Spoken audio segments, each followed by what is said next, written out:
So hello students, human reproduction के हम लोग अगले पार्ट में आ गए थे और यहाँ पर बच्चों हम लोग आज डिस्कस करेंगे इस लेक्चर में प्रेगनेंसी और एम्ब्रियोनिक डेवलपमेंट के बारे में कि जब भी एम्ब्रियोनिक डेवलपमेंट होता है प्रेगनेंसी के समय तो उस समय क्या क्या चेंजेस हमें देखने को मिलते हैं। और ये changes NCERT point of view से बहुत इम्पॉर्टेंट है क्योंकि इन पे डायरेक्टली या इनडायरेक्टली क्वेश्चंस बनते हैं और कॉन्सेप्चुअली भी इन पे क्वेश्चंस बनते हैं। ठीक है, पिछले लेक्चर में हमने देखा कैसे फर्टिलाइजेशन इवेंट होता है, कैसे इम्प्लांटेशन होता है, उसके बाद गैस्ट्रुलेशन का प्रोसेस और उसके बाद उस गैस्ट्रुलेशन में हमने जर्मिनल लेयर्स के फॉर्मेशन को देखा था। उसके बाद प्लासेंटा का फॉर्मेशन कैसे होता है, umbilical cord, function of placenta, ये हमने अपने लास्ट पार्ट में डिस्कस किया था। ठीक है, इस पार्ट में हम लोग उसके आगे बढ़ रहे हैं। हमने बात करी थी कि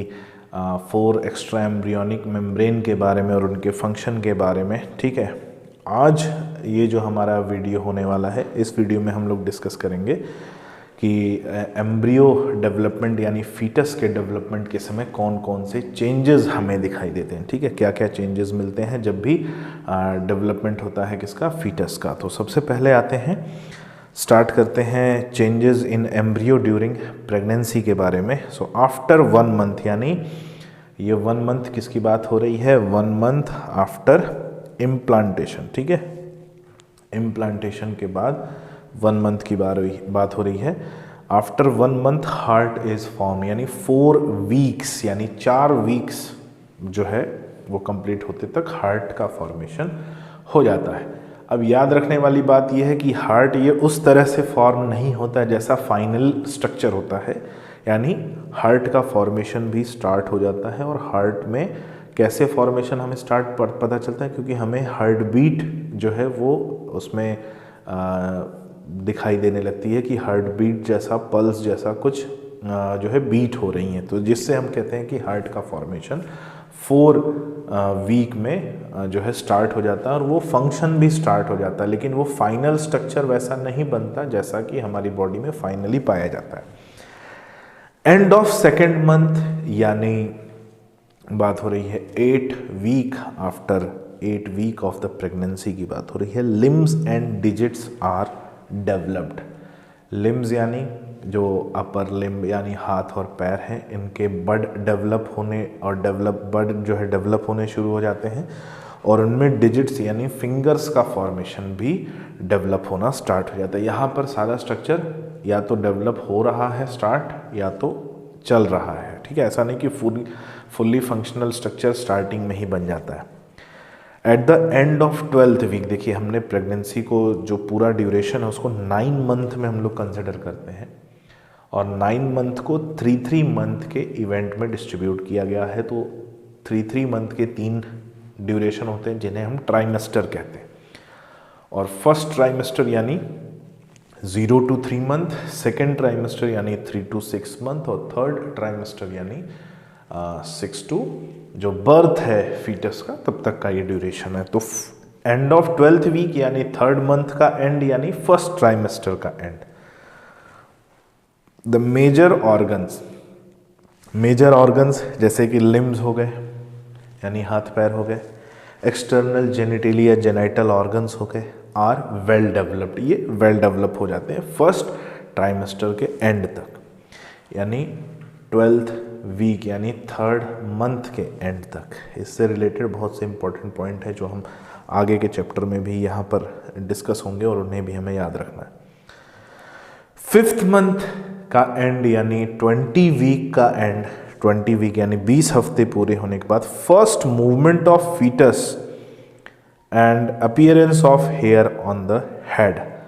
तो 20 हफ्ते कंप्लीट होने पर फीटस में पहला मूवमेंट पाया जाता है, यानी 5 महीने कंप्लीट होने पर फीटस में पहला मूवमेंट पाया जाता है। और इस समय क्या होता है, appearance of hairs on head, head पे हेयर्स का अपीयरेंस पाया जाता है। एंड ऑफ 24 वीक यानी सेकेंड ट्राइमेस्टर यानी 6 मंथ का एंड हो रहा है। Body is covered with fine hairs, eyelid separate and eyelashes are formed. तो आईलिड सेपरेट होती है और आई लैशेज का फॉर्मेशन भी हो जाता है। एंड बाय द, अगर हम बात करें ये 24 वीक जो है, ठीक है। सो 24 वीक पे जब बॉडी ये कवर हो जाता है फाइन हेयर से, तो head of the foetus become heavy, ठीक है, फीटस का हेड हैवी हो जाता है एंड फीटस गेट इन्वर्टेड, और उसका हेड जो है वो नीचे की तरफ जो है मूव कर जाता है और लेग्स और लिम्स जो है ऊपर की तरफ। And end of 9 month the foetus is ready for delivery, और जो इवेंट है जिसमें डिलीवरी होती है, the process of expulsion of foetus, that process is known as parturition. उस प्रोसेस को हम क्या कहते हैं? पार्चुरेशन। तो अब आते हैं the event of and of pregnancy या इवेंट ऑफ डिलीवरी, जिसे हम पार्चुरेशन कहते हैं। और पार्चुरेशन से ही रिलेटेड है lactation, the process of secretion of milk, milk के सिक्रीशन का प्रोसेस, दोनों को हम यहाँ पर देखेंगे। तो पार्चुरेशन क्या होता है और क्या टेक्निकल क्वेश्चन इस पे बनते हैं, हम उन्हीं क्वेश्चंस को बेटा डिस्कस करेंगे जो एनसीईआरटी में हैं या आने की उम्मीद। एक्चुअली एम्ब्रियोलॉजी एक पूरा सब्जेक्ट है, अगर केवल एम्ब्रियोलॉजी को पढ़ाना शुरू किया जाए तो इसका कोई एंड नहीं है, क्योंकि हर एक ऑर्गन के फॉर्मेशन की अलग कहानी है। हमें केवल उतना ही पढ़ना है जो एनसीईआरटी में है, क्योंकि वही हमारे एग्ज़ाम में आने वाला है, ठीक है। हम अननेसेसरी चीज़ों को पढ़ने की कोशिश ना करें, क्योंकि वो हमें यहाँ अभी ज़रूरी नहीं है। जब हम एमबीबीएस में जाएंगे, एमएस करेंगे, एमडी करेंगे, तो वहाँ हमें वो चीज़ें ज़रूरी आएंगी। तो जितना ज़रूरी हो कंसाइज चलें और एनसीईआरटी को कवर करें। आपके 90 में से 86-87 क्वेश्चन वहीं से आते हैं, ठीक है, ये बात याद रखना है। 90 में से 86-87 क्वेश्चन एनसीईआरटी से आते हैं, डायरेक्ट आते हैं, लाइन बाय लाइन आते हैं, जो लिखा होता है एनसीईआरटी में वही पूछा जाता है। और अगर आप 87-86 क्वेश्चन करेक्ट करते हो तो 3 क्वेश्चन के लिए आपको परेशान होने की ज़रूरत नहीं है, क्योंकि वो 3 क्वेश्चन में से भी 1 या 2 क्वेश्चन आपसे इनडायरेक्टली बन सकते हैं। एक क्वेश्चन हो सकता है कि आपसे ना बने, क्योंकि वो ऐसा क्वेश्चन आता है जो इस लेवल पे पूछा ही नहीं जाता। अब एक क्वेश्चन के लिए आप क्या पढ़ोगे उसकी कोई लिमिट नहीं है, या तो 86-87 क्वेश्चन के लिए आप एनसीईआरटी पढ़ लो, या तो 3 क्वेश्चन के लिए आप दुनिया भर की किताबें पढ़ लो। डिसीजन आपका, रिजल्ट आपका। मैं आपको केवल जो है ये पॉइंट बता सकता हूँ कि नीट की जब हम प्रिपरेशन करते हैं, ठीक है, नीट और दूसरे एग्ज़ाम में क्या फ़र्क होता है।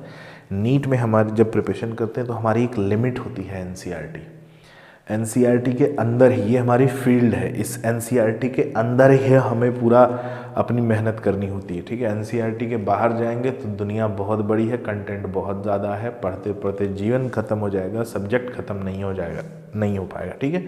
तो कोशिश करो कि सबसे पहले तो वो पढ़ो जो एनसीईआरटी में है, और अगर इसके बाद भी आपके पास टाइम बचता है तो भी वही पढ़ो जो एनसीईआरटी में है, क्योंकि उसी को बार बार रिवाइज करो, उसी के क्वेश्चन करो। और क्वेश्चन हमेशा एनसीईआरटी बेस्ड बुक से लगाने चाहिए, और या ऐसी बुक में जिसमें ज़्यादा से ज़्यादा 80-90% क्वेश्चन। देखिए 100% एनसीईआरटी बेस्ड कोई बुक मिल जाए ये तो बड़ा मुश्किल है, लेकिन कुछ ऐसी बुक्स हैं, मैं आने वाले आपको वीडियोज़ में बताऊँगा कि कुछ ऐसी बुक्स हैं जो आप डायरेक्टली परचेज़ कर सकते हो, क्योंकि वो बुक्स जो है मोस्ट ऑफ द पार्ट जो है एनसीईआरटी बेस्ड, तो क्वेश्चन भी हमें एनसीईआरटी बेस्ड ही करने चाहिए, ठीक है। क्योंकि हम कोई भी बुक लें, ठीक है, जिसमें ऑब्जेक्टिव हो, किसी भी पब्लिकेशन की हो, अगर उसमें क्वेश्चंस एनसीईआरटी बेस्ड हैं तो हमें वही करना चाहिए, अपनी तरफ से कोई एक्सपेरिमेंट ना करो, ठीक है। क्योंकि मैं ये भी कह रहा हूँ, ठीक है, कि जो मैं ये बात बोल रहा हूँ कि बायो के लिए हमें नीट के लिए एनसीईआरटी को थॉरोली लेके चलना है, तो बच्चों को क्या लगता है सर एनसीईआरटी में दिया ही क्या है, कितनी आसान है। तो बच्चे ज्ञान की खोज में जो है ना गौतम बुद्ध बन जाते हैं, ठीक है, ज्ञान की खोज में। इसमें कोई बुराई नहीं है, लेकिन अभी उसकी आवश्यकता नहीं है, ठीक है, अभी उसकी ज़रूरत नहीं है। आप कुछ भी 17 तरह का बाल, 13 तरह का नाखून, ठीक है, कितने तरह से क्लीवेज होता है ये पूछेगा नहीं, न पूछा है, न कभी पूछा जाएगा, ठीक है। जैसे कि एग्जाम्पल में कितने तरह से क्लीवेज होता है, कितने तरह का प्लासेंटा होता है, कैसे प्लासेंटा बनते, ये सब क्वेश्चन नहीं आता है, ठीक है, नहीं आता है। और इस चीज़ को आपको ध्यान में रख के चलना है, ये सारे क्वेश्चंस नहीं आते हैं। तो इसलिए ठीक है, क्वेश्चन आप वही करो जो एनसीईआरटी बेस्ड हो। एनसीईआरटी की लाइन बाय लाइन को याद करो, यही जो है समझो उसमें क्या पॉइंट लिए हैं, ठीक है। और आगे जो है हम आपको कुछ ऐसे मटेरियल देंगे जिससे आपको अप्रोच बनेगा। हम अपने कंटेंट में भी मैक्सिमम पार्ट एनसीईआरटी का ही लेते हैं, क्योंकि वो लाइन बाय लाइन चीज़ें ही आपको एग्ज़ाम में पूछी जाएंगी, और कुछ चीज़ें हम अपनी तरफ से ऐड करते हैं जो कॉन्सेप्चुअली हमको लगता है कि हाँ ये चीज़ें ऐड करनी चाहिए और ये बच्चे को जानना चाहिए, ठीक है। तो आगे हम बात करते रहेंगे आगे के वीडियोज़ में धीरे धीरे, और आप इन जो छोटे छोटे ये लेसन्स वीडियोस के बीच में आते रहेंगे, इन लेसन्स को आप बहुत इम्पोर्टेंट जो है फॉलो करिएगा। एक छोटा सा इवेंट और छोटा सा पॉइंट, और मैं जो बातें बोलता हूँ, ठीक है, या कोई भी टीचर इंडिया में, कोई भी टीचर जो भी नीट के लिए पढ़ा रहा है और नीट के लिए स्पेशली बायो पढ़ा रहा है, ठीक है, कोई भी टीचर ऑल ओवर इंडिया, वो अपने एक्सपीरियंस से बच्चों के बेस्ट करने के लिए कुछ पॉइंट्स बोलता है, कुछ सजेशंस देता है, बच्चे ये करो। अब बच्चे क्या करते हैं, बच्चे तो वही करते हैं जो उनको लगता है, अरे हमारा मन, हम तो भाई जो करना है वो करेंगे। तो 95% बच्चे इस बात को नहीं मानते हैं, और इसीलिए उन 95% बच्चों का सिलेक्शन नहीं होता है। केवल वो 5% बच्चे हैं जो इन बातों को मानते हैं, इनको एडमायर करते हैं, इनको फॉलो करते हैं, और इसीलिए उन 5% का ही सिलेक्शन होता है। अब इस पे ये बात आ जाती है कि भाई आप उन 95% में आना चाहते हैं या 5% में आना चाहते हैं। तो जो मैंने बोला कि बायो के लिए आप केवल एनसीईआरटी पढ़ो, एनसीईआरटी के अलावा करने की आवश्यकता नहीं है, क्वेश्चन नहीं आता है। ये बात मैं आज भी आपसे कह रहा हूँ, और जिस दिन नीट का पेपर होगा, पेपर के बाद हम जब सॉल्यूशन को डिस्कस करेंगे, तो उस दिन भी मैं ये आपको कहूँगा, ये बताऊँगा कि बेटा देखो मैंने ये बताया था और यही हो रहा है, ठीक है। तो इस बात को आज विश्वास करके एनसीईआरटी पढ़ना शुरू कर लो, कुछ और पढ़ने की आवश्यकता नहीं है। नीट के लिए बायो सबसे आसान है एनसीईआरटी पढ़ना और एनसीईआरटी के पॉइंट्स को समझना, ठीक है।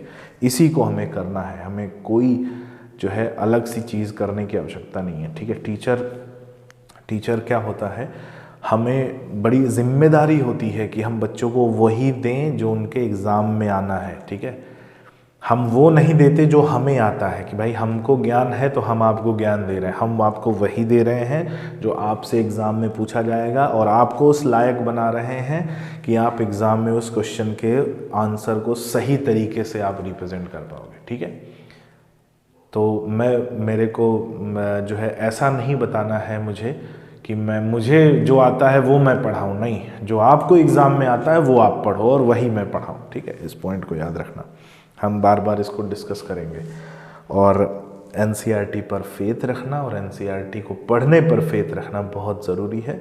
हालांकि थोड़ा सा मुश्किल हो पाता है, बच्चे अपना ज्ञान जरूर लगाने लगते हैं, न्यूटन बनने लगते हैं, और न्यूटन बनने की आवश्यकता भी यहाँ नहीं है। एमबीबीएस में जाना, पीजी में जाना, वहाँ पर न्यूटन बनने की आवश्यकता रहेगी, ठीक है। सो पार्चुरेशन पे आते हैं। पार्चुरेशन क्या है? It is a reflex action that takes place for expulsion of foetus. ये एक रिफ्लेक्स एक्शन है जिसके थ्रू फीटस को एक्सपेल किया जाता है, यानी बाहर की तरफ पुश किया जाता है। And it is the process of giving birth to young ones. ये एक प्रोसेस है जिससे यंग वंस को बर्थ दिया जाता है। It is induced by neuro endocrine mechanism, यानी इसमें नर्वस सिस्टम भी इन्वॉल्व है, इसमें एंडोक्राइन सिस्टम भी इन्वॉल्व है। ये दोनों सिस्टम इन्वॉल्व हैं और इसीलिए इसे न्यूरो एंडोक्राइन मैकेनिज्म कहा जाता है। And it is a foetal ejection reflex. ये एक फीटल इजेक्शन रिफ्लेक्स है। The signal from foetus and placenta, याद रखना, foetus and placenta induce mild uterine contraction and that is known as foetal ejection reflex. तो ये reflex action है जो दोनों के कोऑर्डिनेशन से प्रोड्यूस होता है, फीटस और प्लासेंटा, ठीक है, दोनों के कोऑर्डिनेशन से ये स्टार्ट होता है। फीटस जब फुली डेवलप हो जाता है तभी ये रिफ्लेक्स एक्शन के लिए सिग्नल एमिट करता है।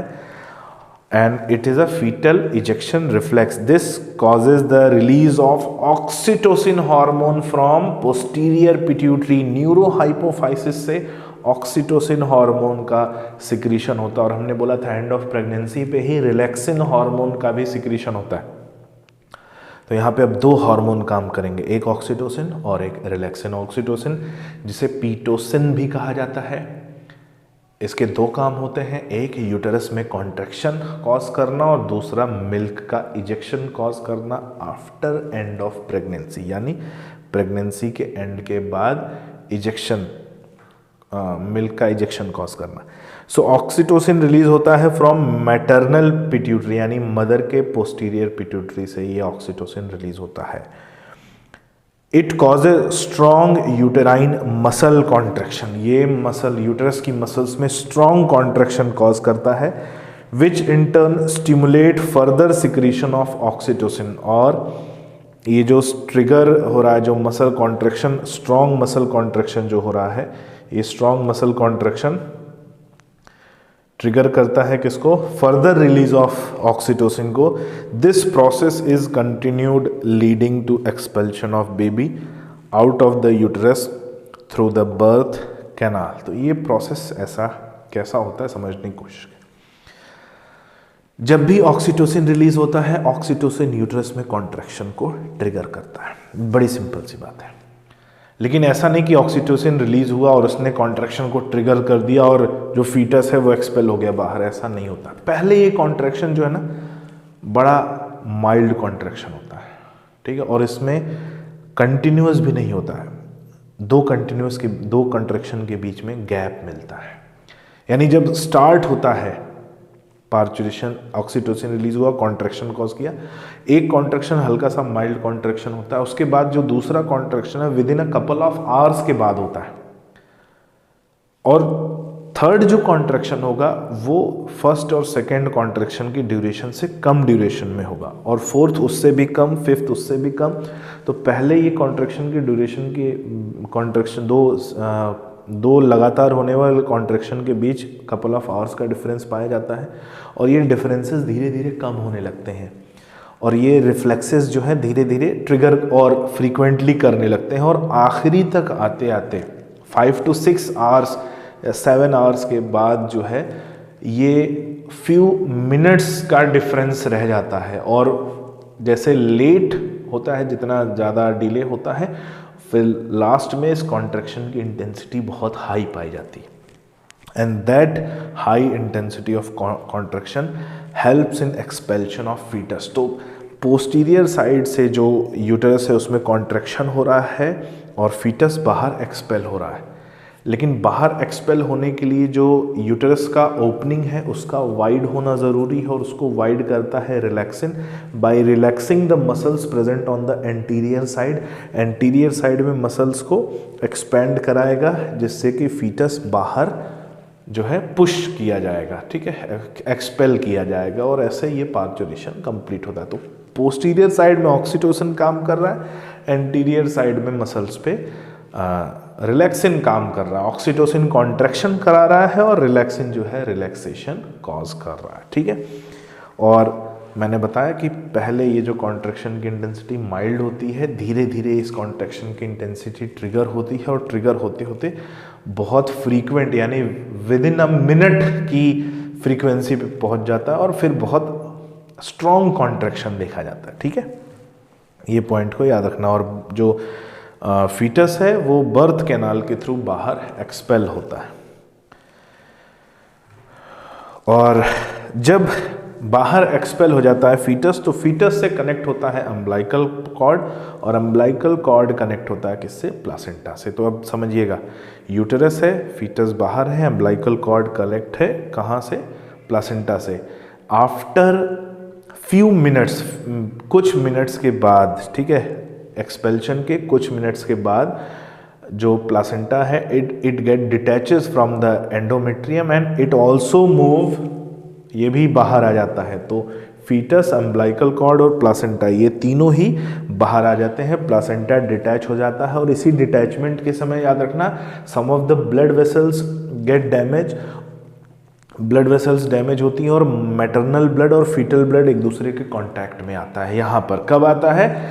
जब प्लासेंटा जो है डिटैच होता है एंडोमेट्रियम से, and this event is known as afterbirth. इस इवेंट को आफ्टर बर्थ कहते हैं, याद रखना है। So after parturition the umbilical cord is cut off, umbilical cord को कट कर देते हैं, and the placenta and remnant of umbilical cord are expelled from the maternal body after parturition, and this event is known as after birth। तो ये after birth कहलाता है, जिसमें maternal body से जो है अम्बिलिकल कॉर्ड और प्लासेंटा डिटैच होता है। नेक्स्ट, पार्चुरेशन एंड लैक्टेशन में the mammary gland start ejecting milk, and milk eject होना ठीक पार्चुरेशन के बाद स्टार्ट हो जाता है, and this event is known as lactation. ये भी होता है ऑक्सीटोसिन की वजह से। ऑक्सीटोसिन एल्व्यूलाई के ऊपर जो मायोएपिथेलियल सेल्स थी उनमें कॉन्ट्रैक्शन कॉज करता है, जिससे मिल्क इजेक्ट होता है, and lactation is proceeded, lactation proceed होता है। The yellowish milk produced during the initial few days of lactation is known as colostrum. ये एक इंपॉर्टेंट पॉइंट आ जाता है कि प्रेगनेंसी एंड होने के बाद, पार्चुरेशन के बाद कुछ दिनों तक एक थिक येलो मिल्क सिक्रीट होता है मदर से, और this thick yellow milk is known as colostrum, also known as liquid gold. इसे लिक्विड गोल्ड भी कहा जाता है। It contains several antibodies essential for development resistance for the newborn babies.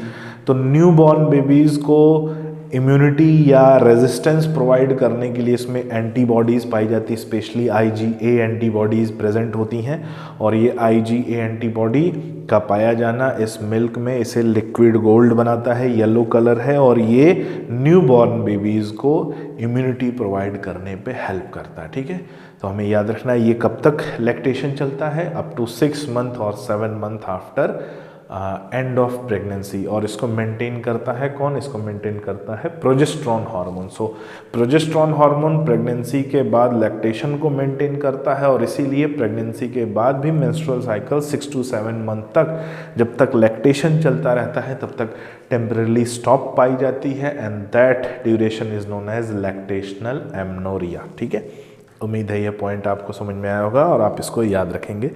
और यहाँ पर ये एक passive immunity, natural passive immunity का एग्जाम्पल है, जो हम कोलेस्ट्रम की वजह से न्यूबॉर्न बेबीज़ में देख रहे हैं। ठीक है, तो बच्चों ये था हमारा चैप्टर ह्यूमन रिप्रोडक्शन। उम्मीद है आपको ये पॉइंट समझ में आए होंगे, और अगर कोई पॉइंट ऐसा है जो आप समझ नहीं पा रहे हो तो आप मुझे अपना जो है डाउट आप मैसेज कर सकते हो।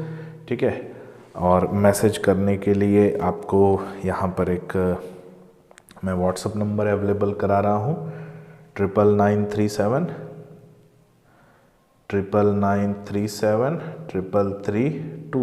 ठीक है, इस नंबर पर आप अपना डाउट सेंड कर सकते हो। ये एक ऑफिशियल नंबर है जिसमें मैं डाउट्स बच्चों के रिप्लाई देता हूँ। ठीक है, तो अगर आप ये वीडियो देखते हो, कहीं भी कोई कन्फ्यूजन आता है तो आप मुझसे इस नंबर पे कंसल्ट कर सकते हो, और यहाँ पे आपको आपके डाउट्स के रिप्लाई मिलते जाएंगे। ठीक है, so this is for all बच्चों, दैट्स ऑल फॉर टुडे। मिलते हैं अपने नेक्स्ट वीडियो में एक नए चैप्टर के साथ। तब तक के लिए goodbye, take care and thank you.